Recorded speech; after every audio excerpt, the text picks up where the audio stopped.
Les séquelles de la crise post-électorale sont encore visibles. Des maisons décoiffées et abandonnées. Nous sommes dans l'ouest de la Côte d'Ivoire, précisément à Niambli, localité située à 6 km de Diokwe sur l'axe Diokwe-Daloa. Ce village cosmopolite a été presque entièrement détruit après le passage de pyromanes. Les populations se souviennent encore des difficultés d'hébergement. Après la crise post-électorale, il n'y avait pas de maison ici. Nous sommes déportés dans toutes les premières heures à la mission catholique de Diokwe. Et après la mission catholique, un site qui s'appelle Niambli, c'est là-bas le chef du village et ses administrés, ils étaient pendant une année. Plus de problèmes de logement à Niambli, du moins pour les 315 familles, soit environ 1200 personnes déjà de retour sur une population de 1500 habitants avant la crise. Chacune de ces familles bénéficie soit d'une maison de 2 pièces entièrement reconstruite, soit de la réhabilitation de son ancienne maison. Une œuvre humanitaire saluée par ses bénéficiaires. J'ai des enfants, je partage la maison avec mes enfants. Si j'ai un étranger, je peux le loger comme je veux. Ils m'ont arrangé même.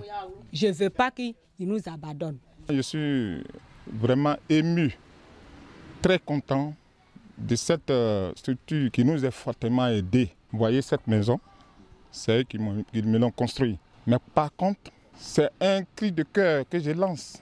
Que l'État ou bien les bailleurs de fonds pensent à aider cette structure-là, à donner aussi à mes frères qui n'ont pas actuellement de toit. À Toazéo, un autre village anciennement sinistré, ce sont 218 logements qui ont été réhabilités. 92 au quartier Guéré et 44 à Toguéi dans la commune de Diokwe. Au total, 669 abris ont été réalisés pour aider au retour des déplacés internes de la région du Guémon. Acteur de la mise en œuvre de ce programme, l'OIM, Organisation internationale pour les migrations. Si la situation sécuritaire était améliorée, elle était vraiment difficile pour les faire retourner. Et on était dans l'obligation de faciliter leur retour. Nous avons décidé de réhabiliter les maisons qui étaient détruites pour permettre à ces populations de retourner chez eux. Les critères se basaient surtout au niveau de la vulnérabilité. Il y a parmi ces familles d'autres qui étaient vraiment démunies de tout. Il y a d'autres qui ont vraiment perdu tout pendant la guerre. Il y a d'autres d'ailleurs même qui ont perdu leur mari. Donc les moyens de financement n'existaient plus. Il y avait des handicapés, les malades, les vieillards. Coût global de ce programme d'aide au retour des déplacés internes de la région du Guémon, environ 1 million de dollars, soit 500 millions de francs CFA, financé par le gouvernement du Japon. Notre gouvernement a décidé, vu de la gravité et de l'urgence de la situation, accorder une aide financière.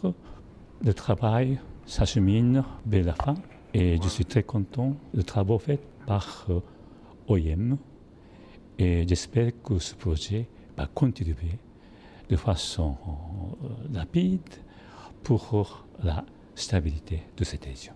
À Niambli, Toazéo, Toguéi et quartier Guéré, les 4 localités réhabilitées par le Japon et ses partenaires, c'est la joie de retrouver son lieu habituel de résidence.